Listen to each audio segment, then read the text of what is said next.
കരുണയിൻ കരത്തിൻ കരുതലില്ലാത്ത ഒരു നിമിഷവും ഈ മരുവിലിൽ എനിക്ക്.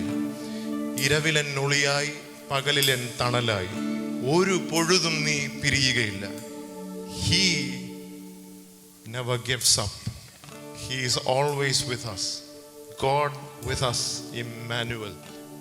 അവൻ നമ്മോട് കൂടെ ഉണ്ട്. പലപ്പോഴും ജീവിതത്തിൻ്റെ പല അവസ്ഥകളിലും നമ്മൾ നിലവിളിക്കും, God, where are you now? പക്ഷെ ഈ ഫേസ് കഴിഞ്ഞ് അപ്പുറത്ത് ചെല്ലുന്നിട്ട് തിരിഞ്ഞു നോക്കുമ്പോൾ അറിയാം, where he was. He was always there. He was always there with you. Hallelujah. പാട്ടിലേക്ക് കടന്നു.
കരുതിയ നാഥ എനിക്കെന്നും